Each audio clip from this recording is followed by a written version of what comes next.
और अब war zone, दुनिया के कई इलाकों में जंग चल रही है, वहां की खबरें वॉर जोन से। गाजा पर इजराइल के हमले लगातार जारी हैं। रविवार को हुए हमले की चपेट में गाजा शहर का अल अहली अरब बैप्टिस्ट अस्पताल आ गया। ये गाजा में पूरी तरह से काम कर रहा आखिरी अस्पताल था। हमले के बाद अस्पताल में इलाज करा रहे 200 फिलिस्तीनियों को बाहर निकलना पड़ा।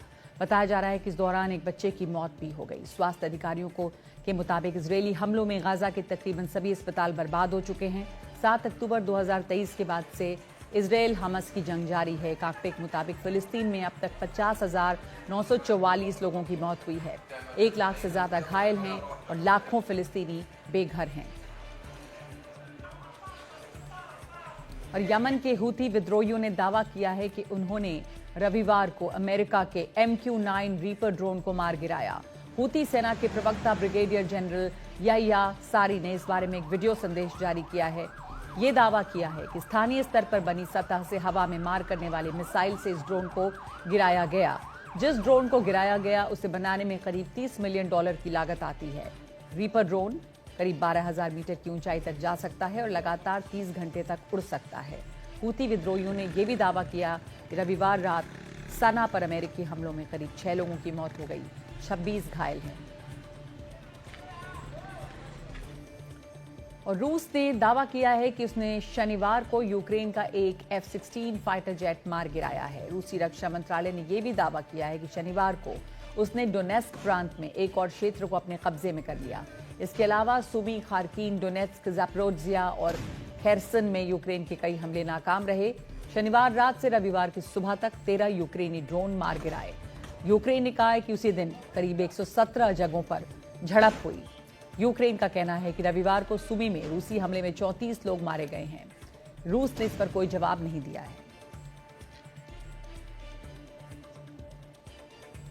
और अब आपको तस्वीरें दिखा रहे हैं यूक्रेन की पोर्ट सिटी ओडेसा की।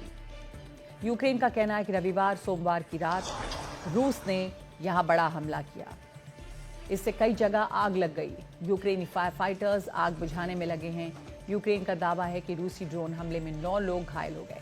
एक वेयरहाउस और एक मेडिकल फैसिलिटी भी इस हमले की चपेट में आई है। और दुनिया की कुछ और अहम खबरें कोने कोने से।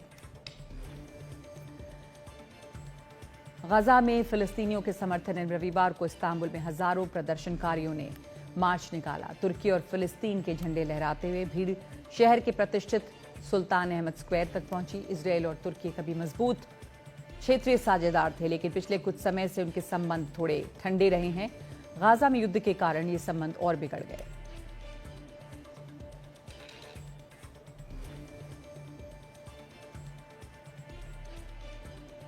अमेरिका ने ट्रेन निकारागुआ और MS-13 गिरोह के 10 और कथित सदस्यों को अल साल्वाडोर निर्वासित किया है। ये सब वेनेजुएला के गैंग के सदस्य बताए जा रहे हैं। इन लोगों अल साल्वाडोर के कुख्यात आतंकवाद बंदी केंद्र में ट्रांसफर कर दिया गया है। ये निर्वासन उस समय हुआ जब अल साल्वाडोर के राष्ट्रपति नायब बुकेले व्हाइट हाउस में अमेरिकी राष्ट्रपति ट्रंप से मिलने गए।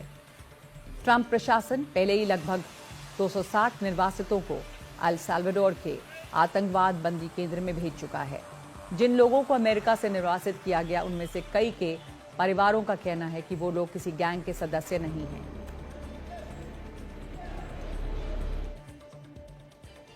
और अब एक अच्छी सी तस्वीर पाकिस्तान की। हजारों सिख यहां बैसाखी मनाने के लिए पाकिस्तान के ननकाना साहिब पहुंचे।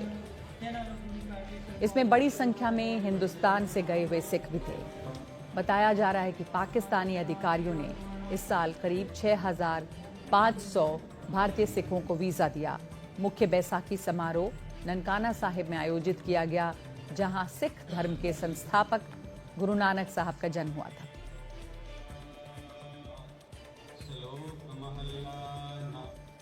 और देखिए अब हीरे की चमक। एक नायाब हीरा, नीला हीरा मई में नीलाम किया जाएगा। हम बात कर रहे हैं गोलकोंडा ब्लू डायमंड की। ये 23 कैरेट से ज्यादा का हीरा है। गोलकोंडा ब्लू को 14 मई को जिनीवा में क्रिस्टी की मैग्निफिसेंट ज्वेल ऑक्शन के हिस्से के रूप में बेचा जाएगा। अनुमान है कि इसकी कीमत 35 से 50 मिलियन डॉलर के बीच है। इस हीरे को लेकर कई कहानियां प्रचलित हैं। इसकी खोज दक्षिण मध्य भारत में प्रसिद्ध गोलकुंडा खानों में हुई थी। ये हीरा कभी इंदौर के महाराजा के पास था। जानकार ये बताते हैं कि पिछले 100 साल में इसमें जरा भी बदलाव नहीं आया है।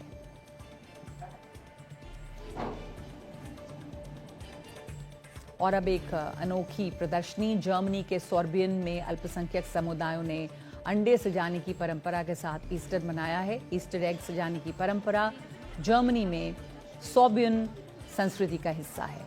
ये लोग स्लाव भाषा बोलते हैं। जर्मनी में करीब 60,000 सोर्बियन लोग रहते हैं। ईस्टर के मौके पर अंडे सजाने की परंपरा यहाँ बहुत पुरानी है और इसे सजाने में कई घंटे और कड़ी मेहनत लगती है। डिज़ाइन बनाने के लिए कारीगर सुई या हंस के पंख की नोक का उपयोग करते हैं, जिसके ऊपर बहुत बारीकी से कारीगरी की जाती है।